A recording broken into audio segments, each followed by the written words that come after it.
লেখাটা আমি যতবারই পড়েছি ততবারই মনের অজান্তে কেঁদেছি। মৃত মায়ের কাছে অবুঝ মেয়ের লেখা চিঠি। ওমা, তুমি নেই তাও বেশ ভালোই আছি। নতুন মা আমায় ভীষণ ভালো খেতে দেয়। বাসি তরকারি, পচা ভাত আর নষ্ট ডালে আমার খুব ভালোই পেট ভরে যায়। ওমা জানো, আমি এখন শার্ট ধুতে পারি, তাই প্রতিদিন বাড়ি শুদ্ধ সব লোকের কাপড় ধুই আমি। জানো মা, পড়তে এখন আর আমার ভালো লাগে না। আমার এখন কোনো বই নেই, আমার এখন কোনো খাতাও নেই, কলমও নেই, নেই কোনো স্কুল ব্যাগ। জানো মা, আমার নতুন ছোট ভাইও আমায় প্রায়ই লাথি দেয়। আমায় ভীষণ ভালোবাসে কিনা তাই। ওকে আমি প্রতিদিনই জুতো মোজা পরিয়ে দেই, মাঝে মাঝে ওর বন্ধুদেরও পরিয়ে দেই। এতে আমার আনন্দই হয় মা।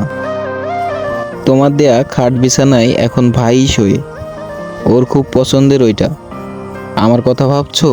আমি সিঁড়ির নিচে মাদুর পেতে শুই, আমার একটুও কষ্ট হয় না। মা জানো, ঈদ এলে আমি পুরনো কাপড় পাই, সে কাপড়ে তোমার মেয়েকে রাজকুমারী দেখাই, যে কিনা এক রাজ্যহীন রাজকুমারী। মা জানো, বৃষ্টি হলে মেঘ ডাকলে আমি আজও ভয় পাই। তোমার শেষ পরনে যে কাপড় ছিল ওইটা ঘর থেকে লুকিয়ে এনেছি গো মা। ওইটা জুড়ে যে তোমার গন্ধ, ওই গন্ধে আমার আর ভয় হয় না গো মা। মনে হয় তুমি আমাকে জড়িয়ে রেখেছো বুকে। একটা কথা রাখবে মা, আমার কয়েকদিনের ছুটির ব্যবস্থা করে দিবে? তোমার কাছে গিয়ে থাকবো দুদিন, একটু শান্তিতে ঘুমাবো তোমার বুকে।